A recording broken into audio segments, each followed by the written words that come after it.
네, 세 번 인사를 해야지 다 인사를 드리는 것 같아서 이렇게 인사를 드렸습니다.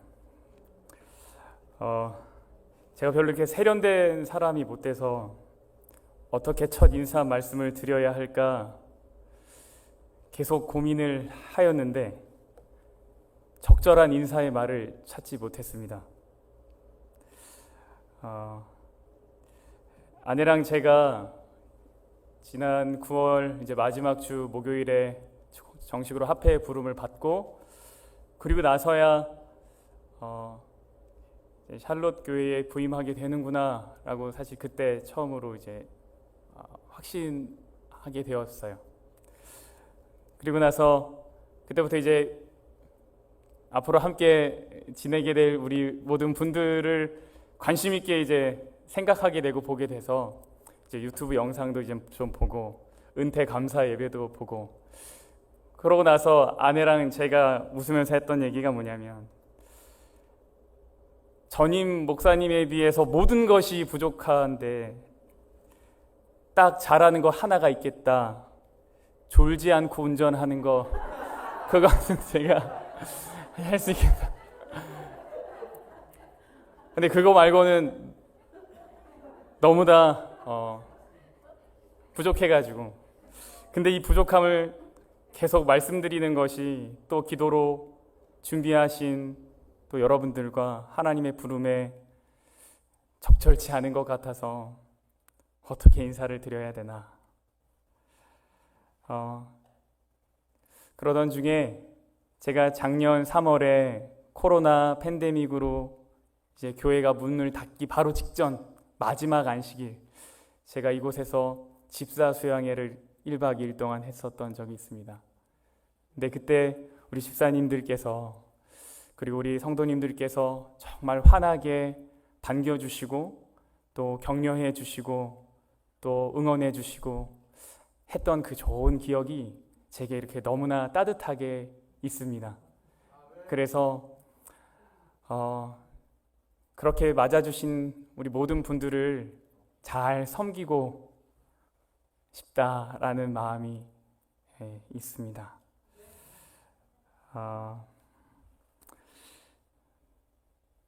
제가 오늘 여러분과 함께 나눌 말씀의 제목은 참 소망의 비밀입니다.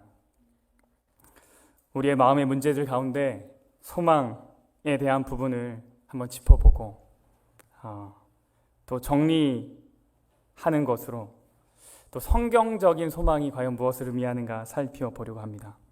그리고 왜 우리의 삶에는 소망이 필요한가 또 또한 나눠보려고 합니다.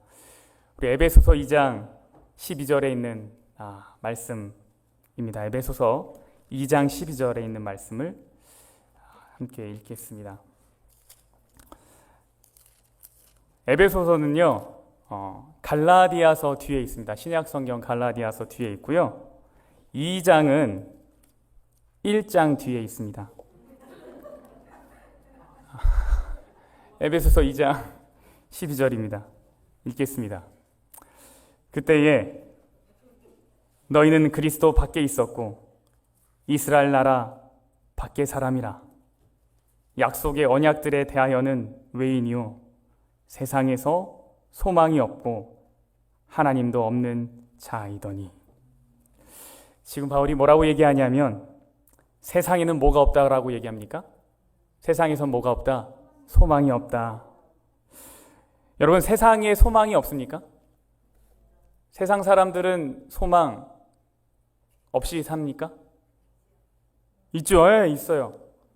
그 사람들이 다 꿈꾸는 게 있습니다. 좋은 대학 가는 거, 좋은 직장 잡는 거, 또 돈 많이 버는 거 그거 꿈꾸며 살잖아요. 그런 거 소망이잖아요. 당시 이방인들에게 소망이 없었을까요? 아니요. 다 있었겠죠. 다 있었어요. 그런데 왜 바울은 이렇게 얘기했을까요? 왜 세상에서는 소망이 없다라고 말이죠. 여러분 소망 없이 살 수 있는 사람이 있습니까? 소망 없이 소망과 떨어져서 살 수 있는 사람 없습니다. 다 소망이 있기 때문에 살아가는 거예요? 표현하지 않더라도, 혹은 표현되지 않더라도, 혹은 내 속에 그것이 있는지 내가 확인하지 못했을지라도 그것이 있기 때문에 살아갑니다. 제가 이제 책을 보던 가운데 절망의 나라의 행복한 젊은이들이라는 이 책이 있었어요. 근데 이제 일본 젊은이들에 관한 이야기예요. 절망의 나라의 행복한 젊은이들. 근데 이 일본의 젊은 청년들이 어떻게 살아가는가? 나아질 기미가 안 보이니까 뭐 하기 시작하냐면 포기를 하기 시작합니다. 그러니까 내가 가지고 있던 소망이 있는데 이걸 이룰 수 없는 것 같은 거예요. 그럼 뭐 하기 시작하냐면 이거 포기합니다. 그럼 포기하면 뭐 할 수 있냐면 만족할 수 있어요? 그러면 행복할 수 있어요. 이것이 일본 젊은이들이 살아가는 삶의 방법인 거예요. 그러니까 살고 싶어서 뭘 포기하냐면 소망을 포기합니다. 근데 여러분, 살아있다는 것은 여전히 다른 소망이 있기 때문이에요. 근데 그 사람이 또 어느 벽에 부딪혀서 그 소망을 잃어버리고, 그래서 또 포기하고, 또 다른 소망 갖고 살다가 또 어느 벽에 부딪혀서 그 소망 다시 포기하고, 또 어느 벽에 부딪혀서 남은 하나 다 포기하면, 그래서 남아있는 소망이 없게 되면, 그러면 나중에 뭘 포기하냐면 자신의 삶을 포기합니다. 더 이상 내려놓을 소망이 없으면 나를 내려놓게 되는 거죠. 그러니까 소망이 없는 사람은 살아가기가 참 힘들어요. 소망과 사람은 떨어져서 살 수 없습니다. 그러니까 결국 우리가 질문해야 될 건 뭐냐면 우리는 어떤 소망을 갖고 살아가는가예요. 네. 이게 소망의 특징이 뭐여야 하냐면 포기되어질 수 없는 것이어야 돼요.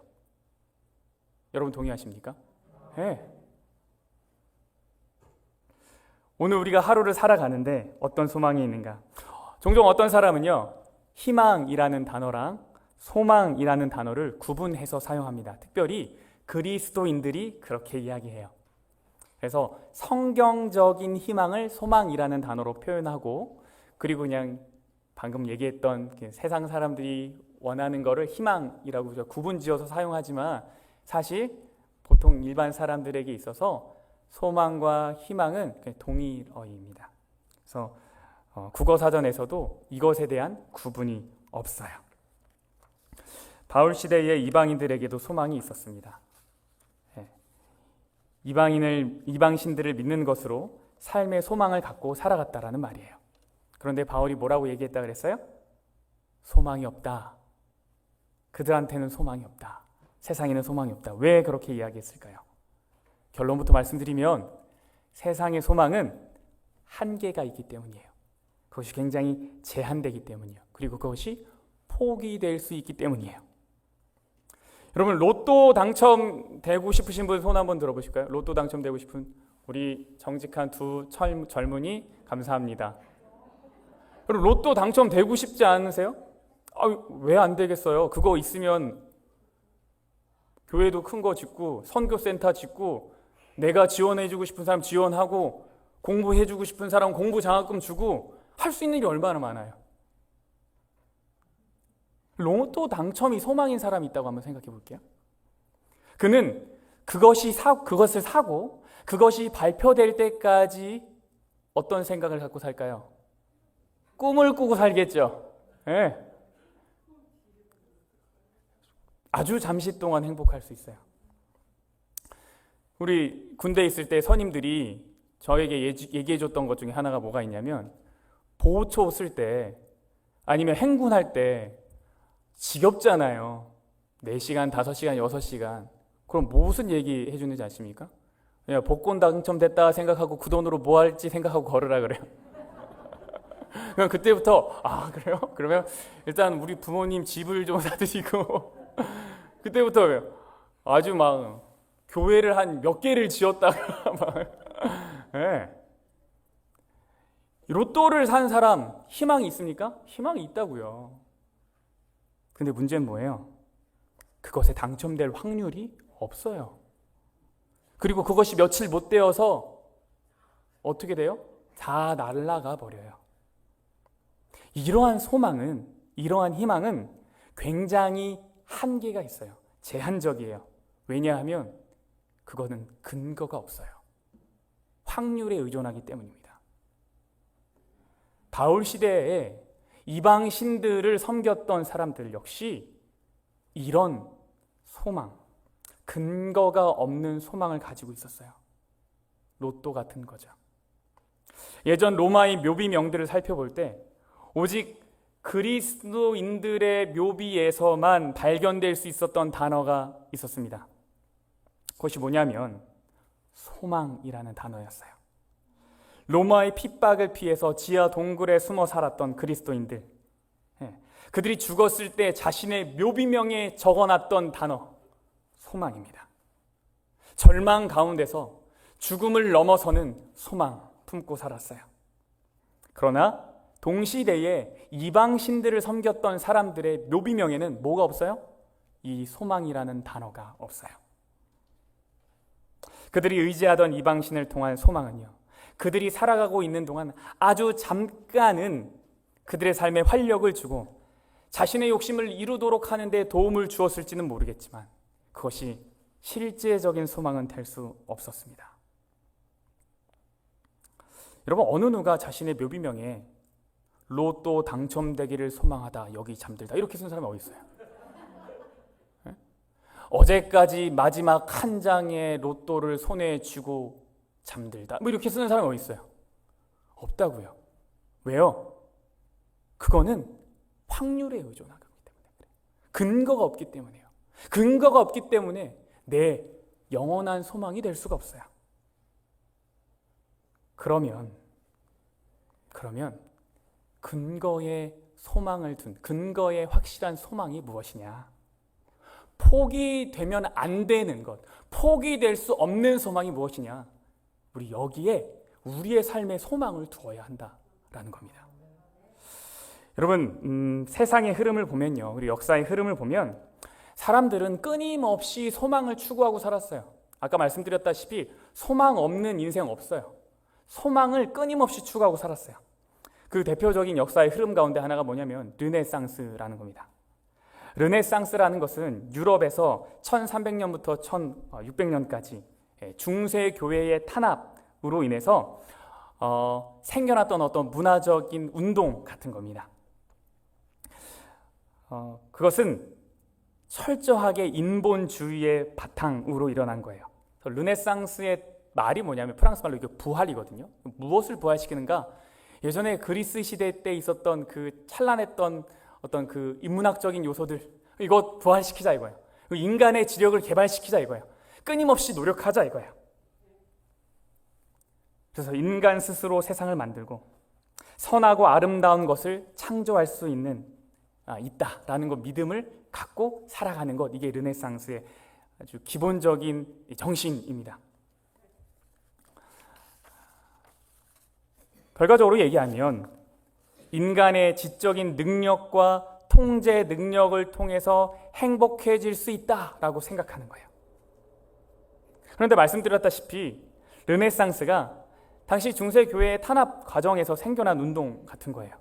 그러니까 우리가 이제 역사적으로 여러분이 다 아시지 않습니까? 로마 중세 교회가 어떻게 했어요? 사람들을 핍박하고 종교적인 자유를 뺐고, 그래서 그들이 원했던 것은 무엇입니까? 자유. 얼마나 좋아요, 자유. 그들은 자유를 찾아 떠났습니다. 정말 무엇인가를 새롭게 발견하고 싶었어요.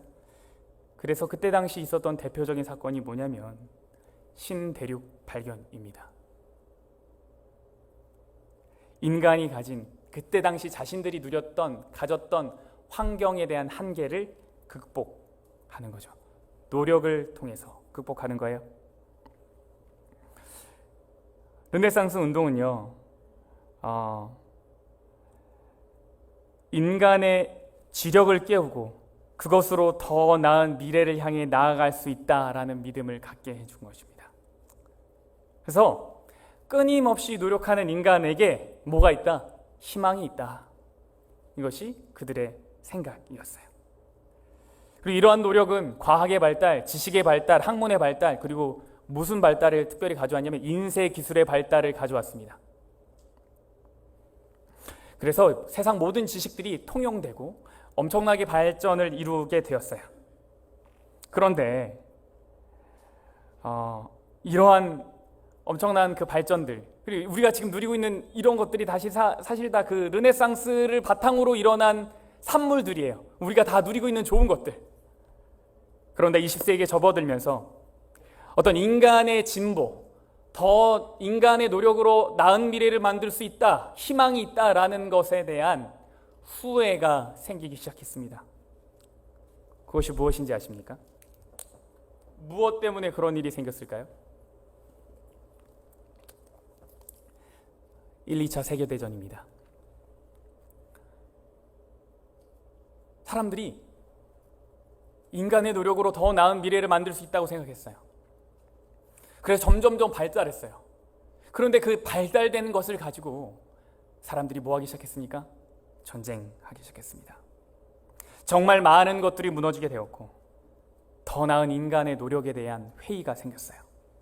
보다 나은 인간이 되려는 인간적인 노력, 보다 나은 세상을 만들려고 하는 인간적인 노력, 이 모든 인간으로 하는 그 소망이 흔들리게 되었어요.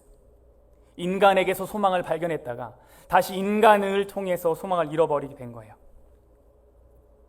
그런데 여러분, 최근 들어서 다시 급속도로 발전하는 기술들이 우리 인간들에게 희망을 주고 있는 것 같습니다. 최근 아마존 회장인 제프 베조스가 알토스라는 회사에 막대한 돈을 투자했습니다. 여러분, 이 알토스라는 회사가 무엇을 하는 회사인지 아십니까? 인간이 죽지 않는 법을 연구하는 회사예요. 그래서 이들이 발표하기를 뭐라 그랬냐면, 지금까지의 연구의 결과로 인간의 수명을 지금보다 50년은 연장할 수 있을 것 같다 라고 그들이 발표했습니다. 그러니까 100세 시대에서 몇 세 시대로 넘어가는 거예요? 150년 시대. 그러니까 여러분들 여기 앉아 계신 모든 분들, 우리 한 목사님부터 다 아직 청춘됩니다. 네. 2027년에는 미국의 우주 개발 회사 오비탈 어셈블리가 우주에 호텔을 개장한대요. 이게 뭐냐면 지구 기후의 변화, 그리고 온난화, 그래서 더 이상 이 지구가 사람들이 살기에 적절치 않다라고 하는 어떤 그런 생각, 더불어 동시에 우주 과학기술의 발달, 이것이 합쳐지니까 사람들은 어디로 눈을 돌리는 겁니까? 우주로 눈을 돌리기 시작했어요. 근데 저는 이 모습이 뭐처럼 보이냐면 마치 르네상스 시절에 신대륙을 발견하려고 먼 길을 떠나는 인간들의 노력처럼 보여요. 인간의 노력으로 계속해서 위기를 극복하고 희망을 가져보려는 것 말이죠. 여러분 어떠십니까? 다시 인류에게 소망이 생기나요? 인류에게 희망이 있습니까? 질병은 치료가 되고 인간의 수명은 연장되고 살 수 있는 길이 열리고 참 소망이 생겼나요? 아니요. 우리 여기에 착각하면 안 돼요. 그리스도인들은 여기에 착각하면 안 돼요. 왜요? 아무리 세상이 좋아져도 결코 해결되지 않을 문제가 있어요. 그것이 무엇입니까? 죄의 문제죠. 이기심의 문제죠.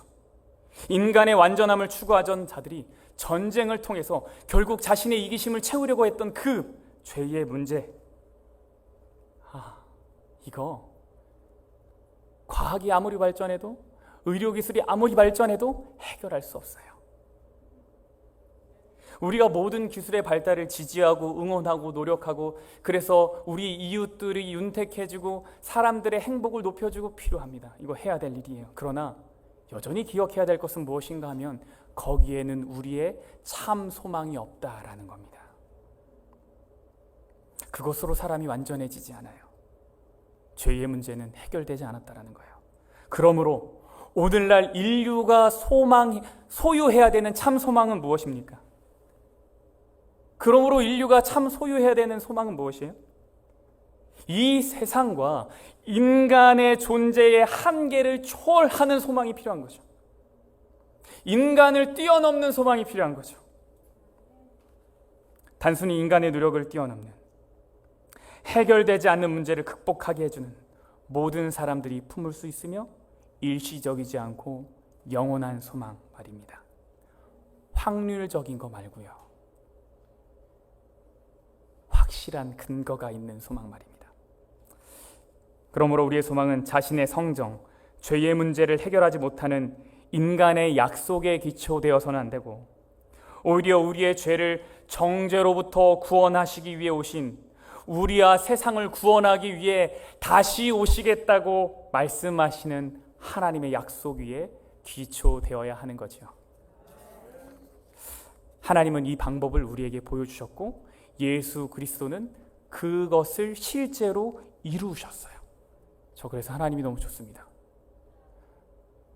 하나님이 구약에 뭐라고 다 설명하셨냐면 죄가 이렇게 해결될 것이다 라고 설명을 다 해주셨어요.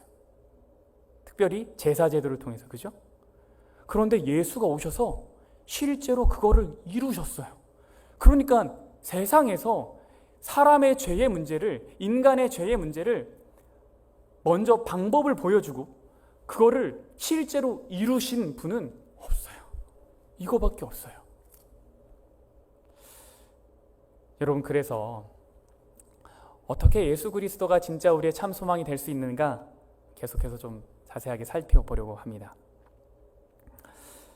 성경이 말하는 참 소망, 그리고 예수 그리스도가 참 소망이 될 수 있는 이유는 첫 번째, 하나님이 그 중심의 소망이라는 사실입니다. 성경은 이렇게 얘기해요. 시편 62편 5절입니다. 나의 영혼아 잠잠히 하나님만 바라라. 무릇 나의 소망이 그로부터 나오는도다. 시편 71편 5절에서는 이렇게 말합니다. 주 여호와여, 주는 나의 소망이시요 내가 어릴 때부터 신뢰한 이시라. 지금 시편 기자가 뭐라 그러냐면 자신의 소망이 하나님으로부터 올 뿐만 아니라 하나님 안에 소망이 있다라고 얘기했어요. 그리고 베드로 역시 믿음과 소망이 하나님께 있다라고 베드로전서 1장 21절에 얘기했습니다. 그리고 이러한 하나님 안에 있는 소망, 하나님으로부터 오는 소망은 아까 앞에서 말씀드렸다시피 예수 그리스도를 통해서 증명이 되었어요. 골로새서 1장 27절에 이 비밀은 너희 안에 계신 그리스도니 곧 영광의 소망이다. 그러니까 예수 그리스도가 소망이 되었다라고 얘기하는 거죠. 여러분, 인간적인 소망은요, 예측할 수 없는 요인들을 조건으로 하기 때문에 굉장히 불안전합니다. 무슨 얘기인가? 여러분, 지금 미국 집값 엄청 많이 올랐죠? 네, 웃으시는 분은 축하드립니다. 뭐라고 말씀드려야 될지 모르겠네요. 웃으시는 분 축하드립니다. 네, 이제 이 집값에 대해서 사람들이 엄청나게 예측을 많이 해요. 이제는 곧 떨어질 것이다. 자재가 이제 수급이 되고 공급이 되면 떨어질 것이다. 근데 또 한편으로는 아니래요. 정부가 돈을 많이 풀어서 세금을 올려야 하기 때문에 집값을 좀 냅둘 것이다. 누가 얘기가 맞습니까?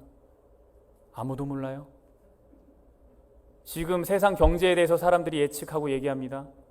이제는 안 될 것이다. 그런데 뭐해요? 주식은 계속 오르죠. 그런데 신기한 건 사람들이 또 주식이 불안한지 코인이라는 거에 그렇게 또 투자를 한대요. 여러분, 거기에 희망이 있나요? 아니요. 예측할 수 없기 때문에 거기엔 희망이 없어요. 인간적인 소망이 불완전한 이유는 예측할 수 없기 때문입니다. 정말 다양한 요인들, 정책들, 이미 우리의 삶의 기반이 전염병 하나에 다 흔들렸다는 걸 경험하지 않았습니까? 그러나 성경의 소망은 인간의 능력, 정책, 계획, 그런 예측할 수 없는 것들에 뿌리를 두고 있지 않아요. 그것은 하나님의 창조와 구속, 그 약속에 근거하고 있기 때문에 아무도 빼앗을 수 없고 아무도 망가뜨릴 수 없죠. 그래서 성경에 있는 소망은 튼튼합니다. 그래서 완전해요. 두 번째 특징은 무엇인가 하면 그것은 재림 중심의 소망이기 때문입니다. 예수님이 다시 오신대요. 근데 이게 오신다. 하나님이 이 땅에 오신다. 이것이 성경만이 가지고 있는 아주 독특한 특징입니다. 세상 종교들 이렇게 보면은 죽음과 부활에 대한 이야기들이 있어요. 네, 그리고 하늘과 지옥에 대한 개념들도 다 어느 정도 있어요. 그리고 홍수 이런 이야기도 다 있어요. 조금씩 있어요. 성경처럼 이렇게 완전하게 이렇게 균형지게 있진 않지만 다 있거든요. 근데 하나님이 인간이 돼서 왔다. 창조주가 인간이 돼서 왔다. 왜 왔는가? 구원하기 위해서 왔다. 이거는 성경에 밖에 없어요. 여러분, 기독교 신앙이 우리가 하나님께 나아가는 겁니까? 아니면 하나님이 우리에게 오시는 겁니까? 두 개 다입니까? 지혜로우신 대답 맞습니다. 목사님들께서 혹은 우리 주님이 우리가 주님께 나아갑니다 이렇게 얘기할 때 그 기반은 뭐예요? 그 성경적인 개념은 뭐예요? 우리 힘으로 나아갈 수 있어? 그거 아니고 성령의 인도를 받아서 하나님께 나아가겠습니다죠. 그러니까 먼저는 뭐냐면 예수의 성령이 우리에게로 오셔서 우리를 이끌어 가는 거죠. 히브리서 9장 28절에 이렇게 이야기합니다. 이와 같이 그리스도도 많은 사람의 죄를 담당하시려고 단번에 들이신 바 되셨고 구원에 이르게 하기 위하여 죄와 상관없이 자기를 바라는 자들에게 두 번째 나타나시리라. 죄 지려고 오셨고 다시 구원하시기 위해서 또 오셨다. 이런 분이 어디 있습니까? 여러분, 이방의 종교에서의 구원은 주로 뭐냐면 인간이 하나님께로 올라가는 거예요. 네. 하나님이 인류에게 왔다고 생각하지 않습니다. 그러니까 저는 이것만 봐도 죽어가지고 우리가 하늘로 올라간다, 죽어서. 이거는 확실히 성경이랑은 조화롭지 않아요. 뭐가 맞냐면 예수가 다시 와서 우리를 불러서 우리를 데리고 함께 간다. 이게 진짜 성경과 아주 조화롭죠.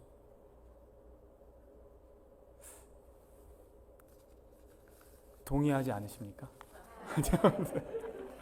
네.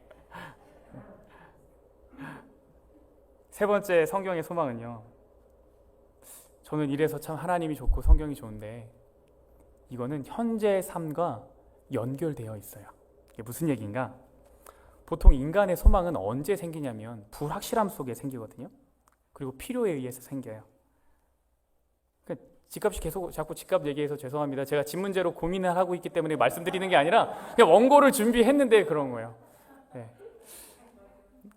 네. 집값이 계속 오르고 월급은 그대로고 그러면 사람들이 그걸 이거 적절치 않은 것 같습니다. 오해를 불러일으킬 것 같아서. 네. 사람의 소망은 뭐냐면 아직 경험하지 못했지만 미래 어느 때인가 이것이 있었으면 좋겠다 막연하게 생각하는 거예요.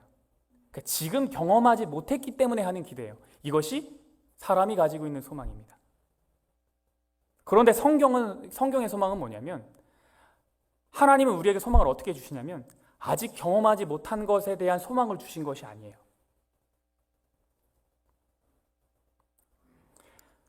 성경은 확실성과 그리고 현재의 우리가 경험하고 있는 것으로부터 소망이 생긴다라고 이야기하는 거예요. 무슨 얘기인가?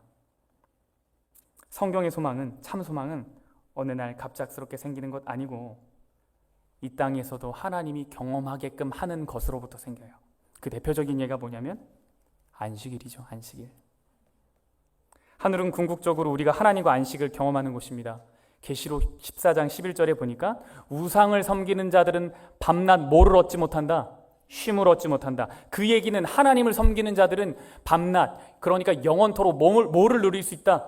쉼을 누릴 수 있다. 그런데 하나님께서 이 땅에 미리 쉼을 누릴 수 있는 제도를 마련하셨어요? 안 하셨어요? 하셨어요. 하늘나라에서 경험하는 그 참쉼을 이 땅에서 미리 맛보도록 제도를 만들어 두셨다고요. 그래서 우리는 안식일의 쉼과 회복을 누리는 것으로 뭐를 꿈꾸게 돼요? 하늘에 있는 영원한 소망을 꿈꾸게 해요. 나만 쉬는 것 아니라 나와 함께하는 모든 사람이 쉬는 것. 나만 회복하는 것이 아니라 나와 함께하는 모든 사람이 회복하는 것. 그래서 이 땅에서 이 시간만큼은 뭐를 경험하는 거예요? 잠깐의 하늘나라. 그러니까 이 경험이 반복이 되면 뭘 꿈꿔요? 하늘을 꿈꾸는 거예요. 나 지금 교회에서 안식일에 성도님들과 교제하고 이것이 이렇게 좋은데 하늘 가면 얼마나 더 좋아? 아이들이 하늘을 잘 모르겠다고 얘기하면 그 하늘은 이런 것이다 하고 막 설명해주면 아이들이 알아들어요? 못 알아들어. 이거는 하늘은 경험하는 것으로 알 수 있어요. 그래서 아이들이랑 재밌게 지내다가 가족이 화목하는 그 순간이 딱 되면 뭐 얘기하는 거예요? 얘들아 참 좋지? 너무 좋아요 아빠. 여기도 이렇게 좋은데 하늘은 또 얼마나 좋을까? 그럼 아이들이 뭐가 생기는 거예요? 링크가 생기죠. 그러니까 세상의 소망은 링크가 없죠. 끊어졌는데 성경의 소망은 이게 하나님이 연결하게끔 하셔서 우리가 경험하고 꿈꾸게 하셨다라는 거예요. 그래서 바울은 이렇게 이야기합니다. 로마서 5장 5절이에요. 소망이 부끄럽게 아니함은 우리에게 주신 성령으로 말미암아 하나님의 사랑이 우리 마음에 부은 바 됨이니. 여기서 부끄럽게 아니한다 이 말이 뭐냐면 원어적으로는 망신을 준다예요. 그러니까 성경의 소망이 우리에게 망신을 주지 않는 이유가 뭐냐? 그 이유가 뭐예요? 지금 성령으로 말미암아 내 안에서 경험되어지기 때문이다 라고 말하는 거예요. 여러분 지금 내가 이 교회 안에서 작은 하늘나라를 경험한다는데, 내가 지금 안식일에 쉼을 누리고 하늘나라를 경험한다고 하는데 그 누가 부정하겠어요? 누가 없다고 할 수 있겠어요? 야, 너 왜 그러냐? 뭘 이상해? 내가 지금 경험하고 있다니까. 성령 하나님이 내게 주셔서 내가 지금 경험하고 있다니까. 그래서 나는 하늘을 꿈꾼다니까. 아무도 부정 못한다는 거예요. 그게 성경의 소망이라는 거예요.